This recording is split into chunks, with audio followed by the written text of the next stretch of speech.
Lease purchase agreements can seem complicated, but they don't have to be. They're basically a way to buy a house in 2 steps. Think of it like a long-term rental with an option to buy at the end. Here's how it works. You pay rent to the owner, and part of that rent goes towards the purchase price. This is like putting money down little by little. You and the seller agree on a purchase price up front. This protects you from rising housing prices in the future. These agreements are great for folks who can't get a traditional mortgage right now. Maybe you have bad credit or can't save for a big down payment. A lease purchase can give you time to get your finances in order.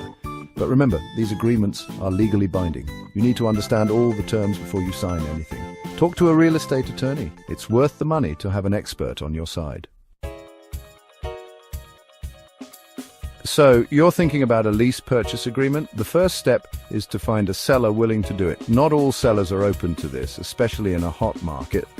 Next, you'll negotiate the terms of the agreement. This includes the purchase price, the length of the lease, and how much of your rent goes towards the purchase.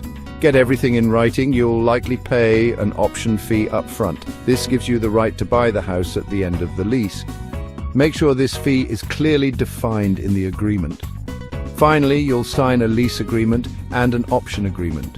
These are legally binding contracts, so read them carefully. Get a lawyer to review them. Don't skip this step. Like anything, lease purchase agreements have their upsides and downsides. On the plus side, they give you time to improve your credit. You can also save for a down payment while living in the home. Plus, you lock in a purchase price. This is huge in a rising market because you're protected from price increases.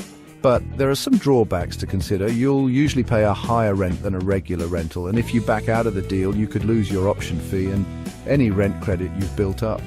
Another thing to remember, you're responsible for repairs as if you owned the home. Make sure you're ready for those unexpected expenses. Lease purchase agreements can be a good option for some folks, but they're not for everyone. It's crucial to weigh the pros and cons carefully. Before you jump in, sit down and create a solid budget.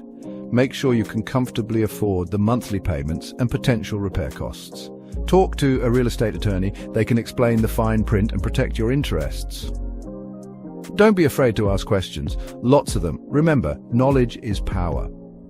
The more you understand about lease purchase agreements, the better equipped you'll be to make an informed decision.